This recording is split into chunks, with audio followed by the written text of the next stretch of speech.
Reports that there is no evidence of a direct link between Baghdad and some of these terrorist organizations. There are known knowns. There are things we know. We also know there are known unknowns. That is to say, we know there are some things we do not know.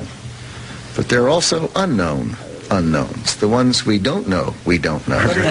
Excuse me, but is this an unknown unknown? I'm not. Several unknowns, and I'm just wondering. I'm not going to say which it is. Mr. Secretary, I'm right here. I'm right here. In the run-up to the war in Iraq, the failure of mainstream news organizations to raise legitimate questions about the government's rush to war was compounded by the network's deliberate decision to stress military perspectives before any fighting had even begun. We've got generals, and if you ask them about the prospects for war with Iraq, they think it is almost certain. CNN's use of retired generals as supposedly independent experts reinforced a decidedly military mindset, even as serious questions remained about the wisdom and necessity of going to war. Les journalistes accusent souvent le gouvernement d'être la cause qui les empêche de faire leur travail de façon indépendante. Mais personne n'oblige les grandes chaînes comme CNN à diffuser les commentaires de généraux et amiraux à la retraite. Un haut dirigeant de CNN, Ison Jordan, s'est vanté à l'antenne d'avoir été reçu au Pentagone où il avait montré une liste d'éventuels commentateurs militaires sur sa chaîne. Il a même demandé au département de la Défense d'approuver la collaboration des personnes sur la liste. Well, I think it's important to have experts explain the war and to describe the military hardware, describe the tactics, talk about the strategy behind the conflict. I went to the Pentagon myself several times before the war started, met with important people there and said, for instance, at CNN, here are the generals we're thinking of retaining to advise us on the air and off about the war, and we got a big thumbs up on all of them. That was important. Il n'avait aucune intention de le cacher. Il voulait dire lui-même aux Américains sur sa propre chaîne, « Regardez, nous jouons le jeu. Nous sommes peut-être un média, mais nous sommes du même côté et sur la même page que le Pentagone. » Cela contredit directement l'idée d'une presse indépendante.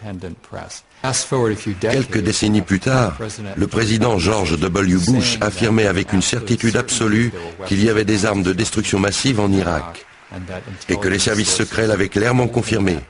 Mais ce n'était pas vrai. Secretary of State Powell will present information and intelligence about Iraq's illegal weapons programs, its attempts to hide those weapons from inspectors, and its links to terrorist groups. The failure of American news media to check government distortion reached new heights when, on the eve of war, the highly respected Secretary of State Colin Powell appeared before the United Nations to make the case that there were weapons of mass destruction in Iraq. Saddam Hussein's intentions have never changed. He is not developing the missiles for self-defense. These are missiles that Iraq wants in order to project power, to threaten, and to deliver chemical, biological, and, if we let him, nuclear warheads. Today, Secretary of State Powell brought the United Nations Security Council the administration's best evidence so far. Après le discours de Colin Powell aux Nations Unies, la presse américaine a applaudi avec grand enthousiasme. Did Colin Powell close the deal today in your mind for anyone who has yet objectively to make up their mind? I think for anybody who analyzes the situation, he has closed the deal. This irrefutable, undeniable, incontrovertible evidence today, Colin Powell brilliantly delivered that smoking gun today. Colin Powell was outstanding today. I mean, it was lockstep. It was so compelling. I don't see how anybody at this point cannot support this effort. He made a wonderful presentation. Yeah, I thought he made a great case for the purpose of disarmament. It was devastating. I mean, and overwhelming abundance of the evidence. Point after point after point. He just flooded the terrain with data. It's the end of the argument phase. America has made its case. The Powell speech has moved the ball. I think case is closed. À l'époque, il était possible d'analyser et de démystifier ce qu'il disait. whereas the British press and other international news sources immediately raised legitimate questions about the accuracy of Powell's presentation. The major U.S. news media were virtually silent about the factual basis of his claims, and near unanimous in their praise. Le lendemain du discours de Colin Powell, même le New York Times, soi-disant opposé à la guerre, loue la sobriété de sa prestation et l'exposition des faits. L'un des grands mythes et une étape du cycle de la propagande de guerre consiste à revendiquer, bien après les faits, qu'on ne pouvait pas savoir à l'époque que les officiels américains nous mentaient à propos de la guerre, même si on le savait déjà à l'époque et que beaucoup de gens le disaient, surtout ceux qui n'étaient pas admis sur la plupart des chaînes. One such critical voice belonged to MSNBC's Phil Donahue, one of the few mainstream media commentators who consistently challenged the official storyline coming out of Washington. We're all now, everybody's righteous. What a terrible Hitler this is. We were mute when he was doing that. He was our SOB. Absolutely. And now we're sending our sons and daughters to war to fix that mistake. Doesn't seem fair to me.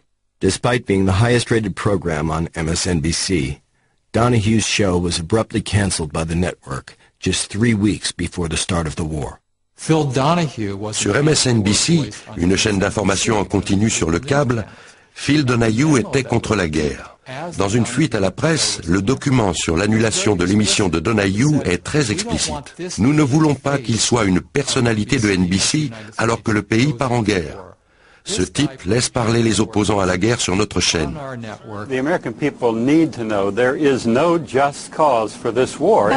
There's no evidence that there is even a weapon that exists in that country yet. Journalists, too many of them, and some quite explicitly, have said that they see their mission as helping the war effort. And if you define your mission that way, you'll end up suppressing news that might be important, accurate, but maybe isn't helpful to the war effort. On ne veut pas être lié à ce genre de personnage public. On aurait pu être accusé de ne pas être patriotique. Il aurait été plus difficile de faire jeu égal avec les patriotes de la Fox ou de CNN. Plus généralement, les médias sont inquiets. Il y avait la pression du gouvernement, celle de la publicité, la critique des lecteurs, auditeurs et spectateurs. Bon sang, nos soldats sont sur le champ de bataille, il faut les soutenir, ne posez pas ces questions difficiles. It seems to me that the right thing to do for patriots when American lives are at risk and Americans are dying is to unite behind the troops until victory is won.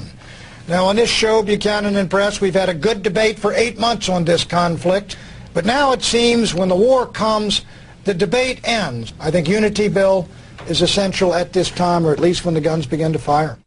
C'est une stratégie très efficace, du moins à court terme, de dire globalement, écoutez, il faut soutenir les troupes. Il faut faire un effort pour associer le soutien aux troupes et le soutien à la politique du président. Once the war against Saddam begins, we expect every American to support our military, and if they can't do that, to shut up.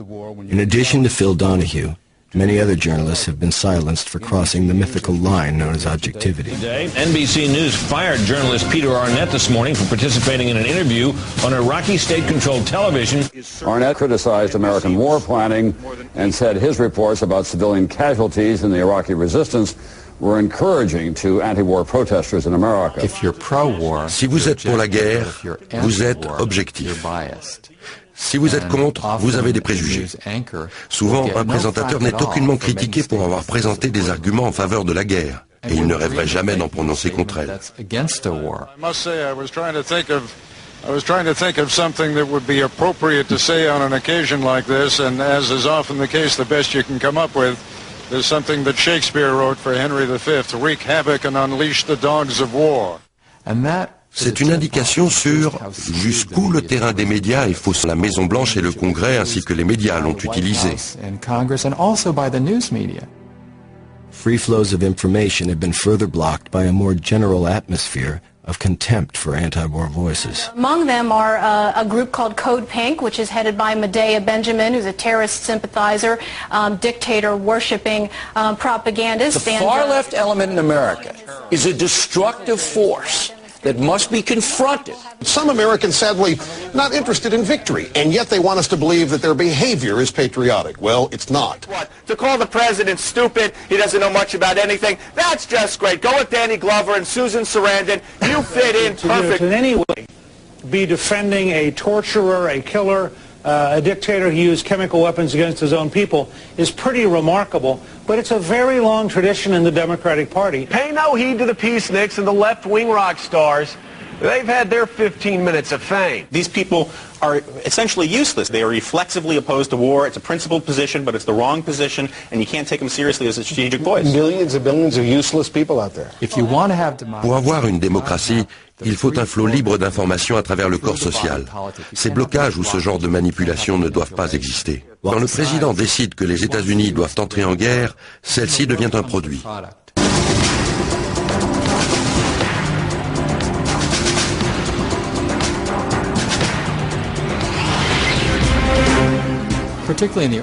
Surtout dans les premières phases, la couverture médiatique ressemble à des relations publiques sur la guerre.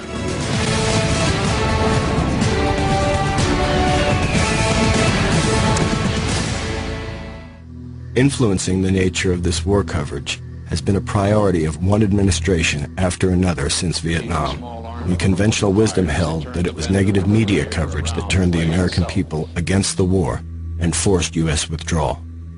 Since that time, and beginning with new urgency during the 1991 Gulf War, the Pentagon has worked with increasing sophistication to shape media coverage of war.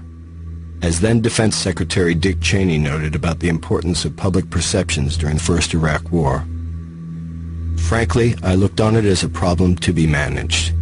The information function was extraordinarily important. I did not have a lot of confidence that I could leave it to the press. L'invasion de Grenade en 1983 et l'invasion de Panama en 1989, puis la guerre du Golfe début 1991, ont été diffusées comme des shows télévisés. Les producteurs étaient au Pentagone. Dans le cas de la guerre en Irak, ils décidaient avec précision quelles images seraient données aux chaînes de télévision. Ils faisaient sans cesse des briefings, utilisant l'importance accrue du câble. Et ils ont appelé ça « Tempête du désert ». Breaking news of what's now officially called Operation Desert Storm. Good evening. Operation Desert Storm rages on. Tout cela a été très calculé.